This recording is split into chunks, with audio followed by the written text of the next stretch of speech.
In this video, I'm going to show you how to redeem an old dinged up piece of furniture and make it look brand new using DIY paint and Iron Orchid Design Transfers. I found this piece on Facebook Marketplace. It was solid, but it really needed help. Get your sander ready and let's get started.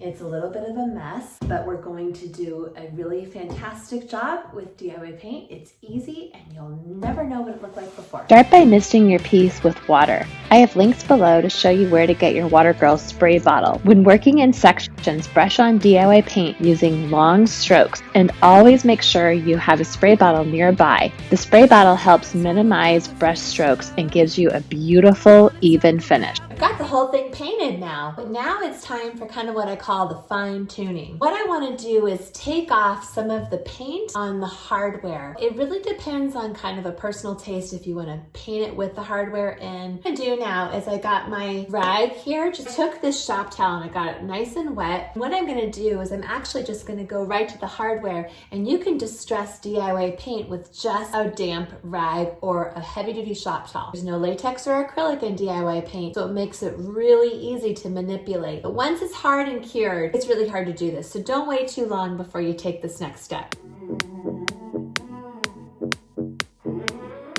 Finish painting your piece, it's not going to be totally smooth no matter how good of a painter you are. DIY paint is an all-natural paint, and so there's going to be a little bit of a bumpy finish to it. It's going to be nice and smooth looking, but I like to do the touch test. So when you run your fingers over it, you want to feel just a smooth surface. I like to take a piece of 320 grit sandpaper. I didn't tear this one in half very well, but I like to fold it into thirds, and then I just go over my piece like this. And I do this until I feel the touch test that it's nice and smooth. And so when I rub my hand on it, I want to feel like it feels like an expensive piece of furniture if it's smooth. Exfoliate. It's very important for a smooth surface. When you have your piece kind of to the smoothest that you want, I like to go back now with a 220 grit sandpaper. Now the lower the grit, the more coarse the paper will be. I like to use this to sort of bring out a little of the distressing. So I want to just have a very fine line of where I wanted the paint to kind of naturally wear off. It's going to naturally wear off wherever your high points are. I would not recommend doing a heavy distress in the middle of the drawer that was normal wear and tear. You wouldn't just rub off in the middle of the drawer where no one's normally touching it. Using light pressure and 220 grit sandpaper to get the desired distress look you want. Remember, this is supposed to look natural, so don't overdo. It's been a long day. I've been at my store all day long, and I had just a few minutes to try to work on this piece before my husband gets home and we have Friday night takeout. We live very exciting lives. So you can see that I take this transfer. This is the label. It's the label ephemeria. I know I'm slaughtering that word. Ephemera, label ephemera. And so I'm using painter's tape. I like this frog tape because it won't pull the paint off to keep it in place. And I just want to make sure it's really straight. Now what's going to happen here is pull the backing away from it, and then I'm going to use the little plastic creeper stick, and I'm going to make sure that it sticks all in here. You want to make sure that you have all the dust off of your piece. You can seal it with a clear coat. I like Big Top. It's made specifically for DIY paint, or you can use a top coat of your choice, but just be careful you don't use something really chemically because it will eat the transfer. I personally am not doing the top coat right now because I'm impatient and I just want to get this on. I don't want to have to wait for a top coat, but just make sure all the dust is gone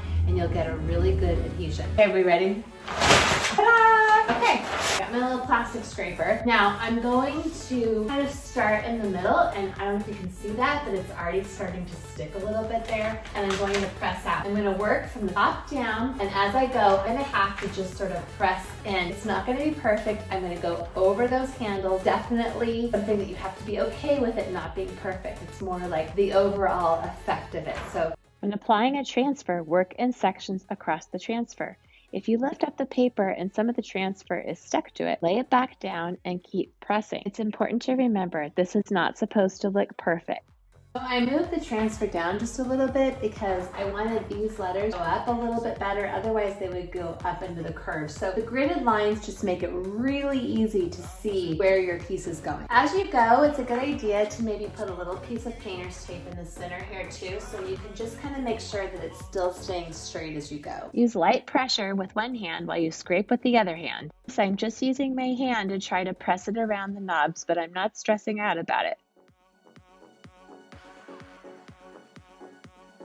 Are you ready for the big reveal? Now, don't worry because it's not going to be perfect. I'm going to show you what we need to do. Once you pull it off, then you're going to use your fingers and your little plastic stick to sort of bend it around and open the drawers. Using your fingers and the plastic tool, go over each section of the transfer to make sure it is thoroughly stuck to your piece.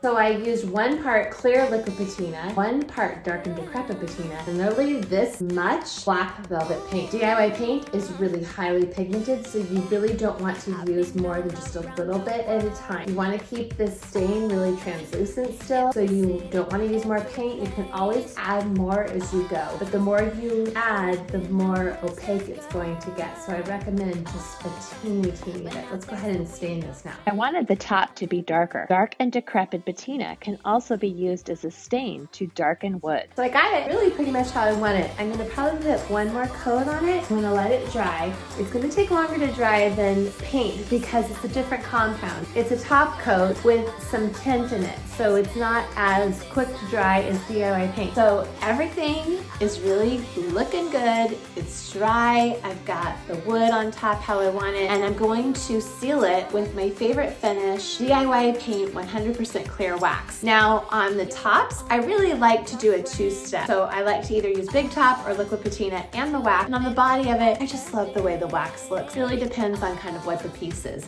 The wax really lends an authentic old world style to your piece. It blends beautifully with the paint and it's so soft once it's finished and buffed. Even though this top was finished with the patina and really it's pretty durable already, I really want to give it a wax finish because what you will do if you combine a brush on product and then finish it with a wax, you're going to create pretty much a watertight seal and it'll be really hard to change up, ruin, and do anything to that top. So I only put about that much wax on. DIY paint clear wax penetrates the paint and wood to give it a beautiful water-resistant finish. I like to use the round brush and working in concentric circles to apply it. I'm going to finish buffing the entire piece now. Use a lint-free rag. I get a big box of these. They're really actually paper towels, but they don't have lint and they're smooth. Or you could just take an old t-shirt and cut it up. Buff the dried clear wax until you get the shine you desire. It won't take long for your piece to be gorgeous.